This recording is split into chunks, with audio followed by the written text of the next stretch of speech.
Jesus Christ ने एक बात कही, उस बात को सुनने से पहले मैं ये चाहता हूं कि हम पहले अपनी हौंद को, अपनी हैसियत को देख लें कि आखिर इंसान की हैसियत इस पृथ्वी के ऊपर क्या है। ये पृथ्वी जिसके लिए हम फाइट करते हैं, हम कहते हैं कि हम फाइट करेंगे, हम एक दूसरे के साथ लड़ेंगे, वो पृथ्वी कितनी वैल्यू रखती है परमेश्वर के सामने। उस वीडियो में मैं आपको दिखाता हूं कि पृथ्वी कितनी छोटी है, हम कितने छोटे हैं।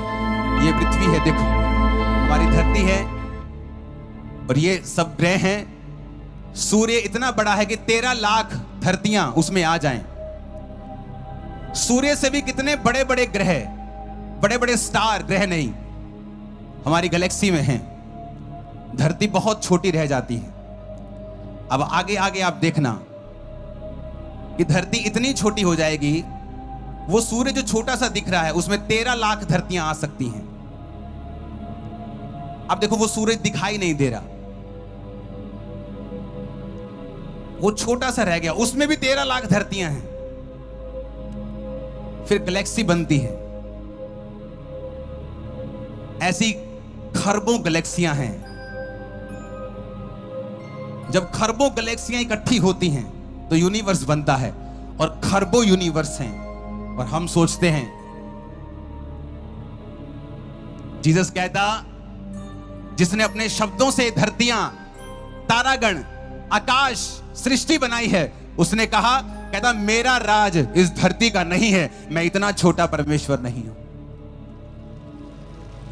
कहता मैं इतना छोटा नहीं हूं कि वो धरती, दिखाओ उसको, वो सूर्य जिसमें 13 लाख धरतियां आ जाएं, जो आप सुबह देखते हो, 13 लाख धरतियां उस सूरज में समा जाए, इतना बड़ा है वो।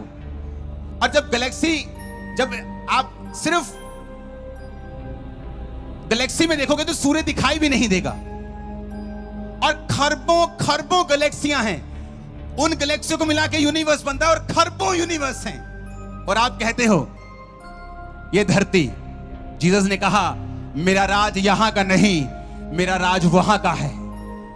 अगर मेरा राज यहां का होता तो जब मीटिंगों को रोका जाता तो मेरे लोग लड़ते।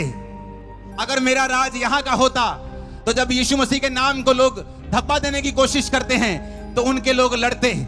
इसलिए मैं कहता हूं विरोधियों को, जो बोलते हैं कि पंजाब में कन्वर्जन चल रहा है, उनको कुछ कहने की जरूरत नहीं, क्योंकि मैं भी उन्हीं विरोधियों में से एक था। मेरे दादाजी इनकम टैक्स के ऑफिसर थे।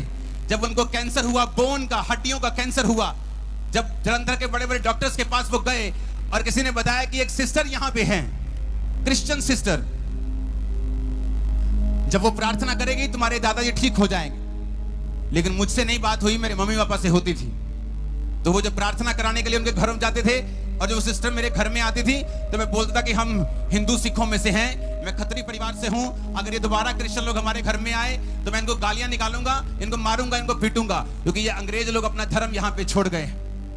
इसलिए मैं कहता हूं कि विरोधियों का विरोध मत करो। अगर मेरा भी विरोध करते क्रिश्चियन लोग तो मैं आज यहां पे ना होता। जब मेरा विरोध हुआ, वो मेरे घर में वापस नहीं आए। मुझे मेंटली अपसेट के अटैक होने शुरू हुए। सुसाइड करने की तरफ जब मैं चल पड़ा, सब जगह जाके देखा, न्यूरोलॉजिस्ट के पास, दिमाग के डॉक्टर्स के पास। मैं खुद पढ़ा लिखा इंजीनियर था, मेरी फैमिली में बहुत सारे डॉक्टर हैं, कहीं भी इलाज जब नहीं हुआ। जिस दिन सुसाइड करना था, ओवरडोज लेके, भांग खा के, बहुत सारे नशे में करने लगा था, उस दिन एक हिंदू व्यक्ति जो उस चर्च का मेंबर था, उस बहन ने कहा, परमेश्वर का आत्मा मुझसे कह रहा है उस घर में दोबारा जाओ।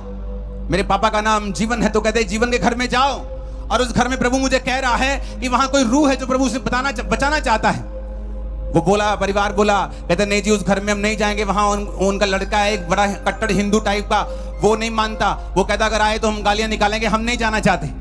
वो सिस्टर बोली नहीं तुम मेरी बात मानो, जाओ उस घर में प्रभु का आत्मा कह रहा है। वो मेरे घर में आए, मैं घर में नहीं था। जब वो मेरे घर में, मेरे बेडरूम में बैठे, तो मैं नशा करके जब आ रहा था वापिस अपने घर में, और मैंने अपना रूम जब खोला तो मेरे रूम के सामने वो बैठे थे। उसमें मेरा घमंड टूट चुका था, बीमारी के साथ मैं खत्म हो चुका था। अपने घर के अंदर गया, कुछ नहीं बोला। उन्होंने मुझे बाइबल दी और कहा कि प्रभु यीशु मसीह किसी धर्म या जात को बनाने के लिए नहीं आए, वो इतना छोटा परमेश्वर नहीं है कि सिर्फ पृथ्वी की बात करे, जो कि परमेश्वर के जो खुदा ने बनाया उसके सामने बिंदी भी अगर लगा दो तो वो बिंदी भी धरती से बड़ी लगेगी। आपको ये धरती इतनी छोटी है प्रभु के सामने। उसने कहा बाइबल पकड़, जिस दिन तेरे को ईसाई धर्म नाम का बाइबल में शब्द मिलेगा उस दिन तो बाइबल पढ़नी बंद कर देना। मैंने कहा मैंने तो मीडिया से यही सुना है कि ये लोग धर्म बदलते हैं, बड़ा नेक्सस चल रहा है जी, बड़ा धर्म परिवर्तन का धंधा चल रहा है जी, बड़ा कुछ हो रहा है जी। उन्होंने कहा अच्छा, हम भी हिंदू परिवार से हैं, परमेश्वर ने हमें चंगा किया है, जिसको प्रभु अपने पास बुलाता है ये उन्हीं को मालूम है। उस दिन बाइबल पकड़ ली, रात को 8 बजे 16 अगस्त 2004 नशा करके एक घर देखा जहां वो बंदगी करते थे, वापिस आया, मेरे पे ले हैंड प्रार्थना हुई। पहली प्रार्थना में मुझे समझ आ गया था कि अगर इस धरती पे मेरा कोई हल कर सकता है तो वो सिर्फ प्रभु यीशु मसीह है। मेरे को समझ आ गई थी एक प्रार्थना में ही, हल पूरा नहीं हुआ था लेकिन एक प्रार्थना में समझ आ गई थी, क्योंकि मैं दुनिया घुमा हुआ था, कंप्यूटर इंजीनियर था, मेरी फैमिली में बड़े बड़े अफसर थे, सब जगह पढ़े लिखे लोग थे, तो मैं जानता था कि जो मैं देख रहा हूं ये फेक नहीं है। जो मैंने मीडिया से सुना, जो मैंने लोगों से सुना, वो नकली, वो गलत था, लेकिन जो मैं अपनी आंखों से देख रहा था, एक्सपीरियंस कर रहा था, वो सही था। बाइबल को पकड़ा।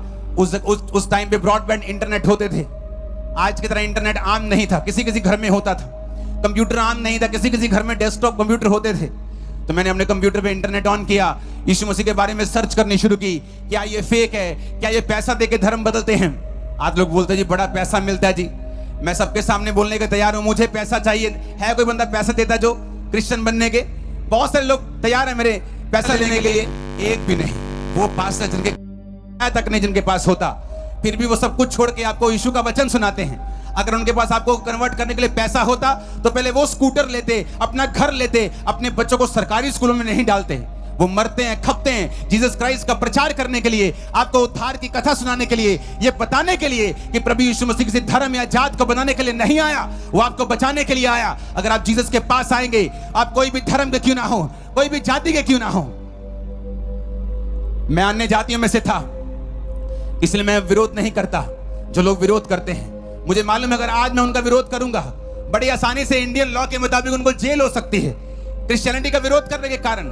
लेकिन मैं ये सोचता हूं कि अगर मैं भी विरोधी होता और कोई मुझे जेल में भेज देता तो आज मैं कभी प्रचारक न बन पाता, यीशु मसीह की कृपा का स्वाद कभी ना चख पाता।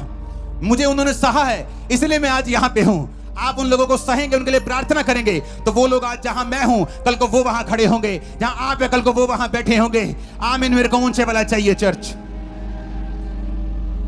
कोई मायने नहीं करता चाहे मैं एक अन्य जाति से आया, कोई मायने नहीं करता चाहे वो बहन जिसने गवाही दी वो क्रिश्चियन में से आई, लेकिन जब दोनों प्रभु से दूर थे तो दोनों दुखी थे। दोनों प्रभु के नजदीक हुए तो दोनों की शर्मिंदगी को परमेश्वर ने खत्म कर दिया। बाइबल कहती है जब हम यीशु के क्रूस को देखते हैं, अपने स्कूलों के बाहर, कॉलेजेस के बाहर क्रूस लगा देखा होगा, लोग बोलते हैं क्रूस को उतार दो, क्रूस को उतार के पैरों में रख दो, क्रिश्चियन धर्म को नीचे कर दो। वो क्रिश्चियन धर्म की निशानी नहीं है। बाइबल कहती है क्रूस यीशु मसीह ने इसलिए उठाया था कि उस जमाने की सबसे बड़ी शर्मिंदगी वाली मौत क्रूस की मौत थी। क्रूस की मौत उनको दी जाती थी जो बड़े अपराधी होते थे, बड़े बड़े चोर होते थे, बड़े बड़े अपराध करने वाले, संगीन अपराधी होते थे, कत्ल करने वाले होते थे, उनको क्रूस की मौत दी जाती थी। जीसस क्राइस्ट ने उस क्रूस की मौत को सहा। राजे ने कहा जीसस, यीशु, अगर तू चाहे तो ये मौत टल सकती है, क्योंकि जितने अपराध, जितने ये तुझ पे इल्जाम लगाते हैं, एक भी साबित नहीं कर पाए। सिर्फ तू अपने मुंह से कह दे इतना ही कि ये सारे इल्जाम झूठे हैं। यीशु ने कहा मैं अपनी मर्जी से अपना प्राण तुम्हें देता हूं और मैं ये घोषणा करता हूं कि अपनी मर्जी से मैं इसे वापस ले लूंगा। और यीशु मसीह मुर्दों में से तीसरे दिन जी उठे। 40 दिन फिर प्रचार किया। एक देखते हैं लोगों को आप चंगा करते हुए, लंगड़ों को चलाते हुए। मैं चंगा नहीं कर सकता, मेरे भी आप भी की तरह हाथ में ही पंजाब में जन्मा हूं, जलंधर से जम्मिया, मैं पंजाबी च प्रचार कर सकता, लेकिन मुझे सुनने वाले लोग पूरे देश से, पूरे वर्ल्ड से हैं जो हिंदी समझते हैं। इसलिए मैं फैसला रखता हूं कि हमेशा हिंदी में प्रचार करूं ताकि और लोग भी इस मैसेज को ले सके और समझ सके। बहुत से लोग ये समझ सके कि यीशु मसीह किसी धर्म को बनाने के लिए, जात को बनाने के लिए नहीं आए। उनका राज इस पृथ्वी का नहीं है। वो पृथ्वी जो एक मिट्टी का बिंदु भी उससे बड़ा है परमेश्वर के सामने, ऐसी पृथ्वी पर वो अपना राज नहीं कहता, मेरा राज ऊपर का है। मैंने तुम लोगों को बनाया है, सिरजा है, ताकि तुम मेरी आराधना कर सको, मेरे पीछे चल सको।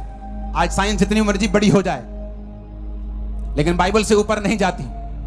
हर 2 महीने पे स्टडी आ जाती है, जो बाइबल में लिखा है वो ट्रू है। पहले लोग बोलते थे कि मूसा के जो बाइबल में लिखा है, वचन में लिखा है कि फिरौन जो था वो समुद्र के नीचे आ गया था, समुद्र 2 भाग हो गया था, मूसा तो अपने लोगों समेत निकल गया, लेकिन फिरौन समुद्र के बीच में दब गया था। जब वो निकल गए तो समुद्र वापस वैसा ही हो गया था। कहते ये झूठ है। कुछ साल बाद जब स्टडी हुई तो उस समुद्र में 2000 4000 जितने भी साल पुरानी वो थी, तलवारें वहां से निकली, फिरौन के हथियार वहां से निकले, उनके फॉसिल्स, उनके जीवाश्म वहां से निकले। हर कुछ देर बाद नासा ये बताता है कि बाइबल में जो लिखा है वो बिल्कुल ट्रू है, बिल्कुल सच्चाई है, क्योंकि ये किसी धर्म की पुस्तक नहीं है, ये जीवित परमेश्वर का वचन है जिसने आपने और मेरे लिए इस वचन को सिरजा है। हम किसी भी जाति, किसी भी धर्म से क्यों ना हो, खुदावंद हमें बरकत देगा, हमें आजाद करेगा, हमारे परिवारों को शर्मिंदगी से आजाद करेगा। उन्होंने मुझे बताया कि क्रूस का मतलब है कि प्रभु ने तेरी शर्मिंदगी उठा ली है। एक जवान बच्चा जब घर में नशे करने लग जाता है, घर को सपोर्ट करने के बजाय घर का पैसा उठाने लग जाता है, माता पिता को कंधा देने के बजाय, उनको सहारा देने के बजाय माता पिता को उनके पीछे लगवा लेता है, तो ये एक शर्मिंदगी है। जब उसके बनने का समय होता है वो नशों में चला जाता है, ये एक शर्मिंदगी है। जब जवान होता है, बीमार हो जाता है, ये एक शर्मिंदगी है। मुझे बताया गया कि अगर मैं जीसस क्राइस्ट के उस क्रूस के ऊपर विश्वास करूं, जो किसी धर्म का प्रतीक नहीं है, बल्कि इस बात का प्रतीक है कि प्रभु यीशु मसीह इस दुनिया में आए थे और मेरे लिए सारी शर्मिंदगी को अपने ऊपर बिना किसी पाप के उठा लिया। आज जो कोई उस क्रूस के ऊपर विश्वास करेगा, परमेश्वर ने कहा वो उसकी शर्मिंदगियां धरती के ऊपर से जाती रहेंगी। मैंने विश्वास किया क्रूस के ऊपर, बाइबल पढ़ी, आज मुझे 20 साल हो चुके हैं, 2024 आ चुका है। 20 साल में मैंने कितने ही बार, सैकड़ों बार बाइबल पढ़ ली। नया नियम तो मैंने सैकड़ों बार ही पढ़ लिया, पुराना नियम भी कई बार पढ़ लिया। एक भी बार बाइबल में ये नहीं आया कि मैं ईसाइयों का परमेश्वर हूं। एक भी बार ये नहीं आया कि मैं धर्म बदलने आया हूं। एक भी बार नहीं आया कि धरती पे मेरा राज, परमेश्वर ने कहा मेरा राज वहां का है। धरती पर वो राज जो तुम लोग कहते हो, वो राज परमेश्वर स्थापित करने के लिए नहीं आए, वो आत्मिक राज को स्थापित करने के लिए आए। नहीं तो हम लड़ते, शारीरिक रूप में लड़ते तो उसका राज स्थापित हो। यीशु ने कहा मेरा राज आत्मिक है। तुम सब लोग मेरे धर्म और राज का पीछा करो, तुम सब लोग बाइबल का पीछा करो, तुम सब लोग वचन को सुनो, तो देखो अन्य जातियां जिन वस्तुओं की खोज में रहती हैं, क्या खाएंगे, क्या पिएंगे, क्या पहनेंगे, परमेश्वर ने कहा ये सब वस्तुएं तुम्हें पीछे पड़ के मिल जाएंगी, किसी वस्तु के पीछे तुम्हें जाना नहीं पड़ेगा। एक राजे का बच्चा जब सुबह उठता हो और राजा के पास जाकर रोए, खूब रोए, जोर जोर से रोए, चिल्ला चिल्ला के रोए, और राजा पूछे क्या चाहिए, क्यों रो रहा है तू, और वो बोले मुझे नाश्ता चाहिए, तो राजा सिर पे हाथ मारेगा। अरे बेटा, ये लाखों करोड़ों खरबों रुपया दे रहा है, मेरे बाद तू राजा होगा, सब तेरा है बेटा, तू नाश्ते के लिए क्यों रो रही है, तो तुझे मिलेगा ही, कपड़े तो मिलेंगे ही। जीसस ने कहा सुलेमान के जैसे कपड़े इस दुनिया में किसी ने नहीं डाले। सबसे बुद्धिमान था वो, आज तक सुलेमान के जैसा बुद्धिमान कोई नहीं हुआ। प्रभु ने कहा सुलेमान के जैसे कपड़े मैंने किसी को नहीं पहनाए, लेकिन एक फूल को, एक फ्लावर को जो सुबह उगता और शाम को झड़ जाता है, उसको सुलेमान से भी अच्छे कपड़े पहनाए हैं, तो तुम्हें क्यों नहीं पहनाऊंगा जो उसके धर्म और राज्य की खोज करते हो। उसने कहा चिड़ियों को देखो, कौओं को देखो, वो नहीं बटोरते, स्टोर नहीं बनाते कि चलो जी दाने रखा लो, इच कम मांगे। परमेश्वर ने कहा ना वो काटते हैं ना वो बटोरते हैं, तो भी तेरा स्वर्गीय पिता उन्हें खिलाता है। तो तेरा स्वर्गीय पिता जिसने तुझे जन्मा है तुझे क्यों कर ना खिलाएगा। तुम चिंता करके ना कहना क्या खाएंगे क्या पिएंगे, परमेश्वर तुम्हें खिलाएगा भी, पिलाएगा भी, तुम्हें पहनाएगा भी, लेकिन पर तुम उसके धर्म और राज्य की खोज करना, पहले उसके धर्म और राज्य का पीछा करना, तो दुनिया की सारी वस्तुएं तुम्हें पीछे पड़ के मिल जाएंगी, दुनिया की सारी ब्लेसिंग्स तुम्हें पीछे पड़ के मिल जाएंगी। दोस्तों जय मसीह की, परमेश्वर आप सभी को बहुत आशीष दे। मैं आशा करता हूं कि आप लोग अच्छे होंगे। और आप लोगों ने इस वीडियो में देखा कि किस प्रकार से परमेश्वर के दास अंकुर नरोला जी ने इस बात को साबित करके दिखाया कि मनुष्य की औकात क्या है। जो लोग खुदा से लड़ते हैं, खुदा के परमेश्वर के कामों का, सुसमाचार का विरोध करते हैं, जिन्हें लगता है कि मैं सब कुछ हूँ, मैं लेकिन उस लोगों को परमेश्वर के दास ने बताया कि हमारी क्या ही औकात है परमेश्वर के सामने। जिस पृथ्वी के ऊपर हम रहते हैं उस पृथ्वी की क्या औकात है इस ब्रह्मांड में, इस परमेश्वर के सामने। क्योंकि जिस परमेश्वर की आराधना हम करते हैं, जिस परमेश्वर पर विश्वास हम करते हैं, वो स्वर्ग में विराजमान परमेश्वर है। पृथ्वी ब्रह्मांड उसके सामने कुछ नहीं है। वो उनको बनाने वाला परमेश्वर है। आप सोच सकते हो कि वो परमेश्वर कैसा हो सकता है। इसलिए दोस्तों, हम सच्चाई को जाने, और बाइबल क्लियर हमें कहते हैं कि तुम सच्चाई को जानोगे तभी सच्चाई तुम्हें आज़ाद करेगी। और जिस दुनिया में किस प्रकार से लोग परमेश्वर का विरोध करते हैं और परमेश्वर के सुसमाचार को रोकने का प्रयास करते हैं, लेकिन ये सेवकाई किसी मनुष्य ने नहीं शुरू की है, ये खुद परमेश्वर ने शुरू किया और अपने चेलों को भेजा। प्रभु यीशु मसीह ने कहा, जाओ जगत में सब जातियों में प्रचार करो, पिता पुत्र पवित्र आत्मा के नामों से जो कोई विश्वास करता है उससे बपतिस्मा दो।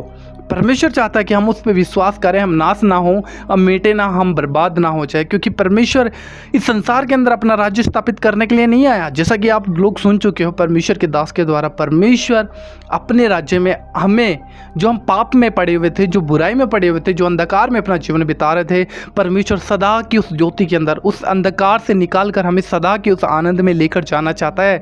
इसलिए प्रभु यीशु मसीह ने अपना बलिदान क्रूस के ऊपर दिया ताकि हम उस पर विश्वास करें, हम में से कोई भी नाश ना हो, एक भी नाश ना हो, परंतु सच्चे परमेश्वर के साथ हम रह सकें। इसलिए परमेश्वर ने इस संसार के अंदर एक व्यवस्था ठहराई, जो कोई विश्वास करेगा यीशु मसीह के ऊपर वही उद्धार पाएगा। स्वर्ग और पृथ्वी के ऊपर कोई यीशु मसीह के नाम के अलावा कोई नाम नहीं है जिसके द्वारा उद्धार है। लेकिन फिर भी लोग आज अपने पाप में, अपनी बुराई में, अपने ही अनुसार अपने जीवन को जी रहे थे। उन्हें लगता है कि परमेश्वर तो है ही नहीं, परमेश्वर क्या है। लेकिन आज भी हमारे पास अवसर है, हम अवसर को बहुमूल्य जाने और परमेश्वर पे विश्वास करें। क्योंकि वो समय बहुत जल्दी आने वाला है जिस दिन संसार की हर एक चीज़ नष्ट होने वाली है, मिटने वाली है, और जो कोई विश्वास करता है प्रभु यीशु मसीह पर वो बचाया जाएगा और हर एक अपने गुनाह में मर जाएगा, नाश हो जाएगा। इसलिए अपना मन परमेश्वर की ओर लगाएं, अपने पापों से फिरें और प्रभु यीशु मसीह पर विश्वास करें। और ज़्यादा से ज़्यादा इस वीडियो को शेयर कीजिएगा दोस्तों, ताकि लोगों की आंखें खुल सके। क्योंकि बाइबल कहती है कि संसार के ईश्वर ने मनुष्य की बुद्धि को अंधा किया हुआ था ताकि परमेश्वर का तेजों में सुसमाचार उनके ऊपर ना चमक सके। लेकिन हमारा काम है प्रभु का प्रचार करना। इस वीडियो को ज़्यादा से ज़्यादा शेयर कीजिए और अपनी राय जरूर कमेंट बॉक्स में लिखिएगा। प्रभु आपको बहुत आशीष दे। जय मसीह की। God bless you.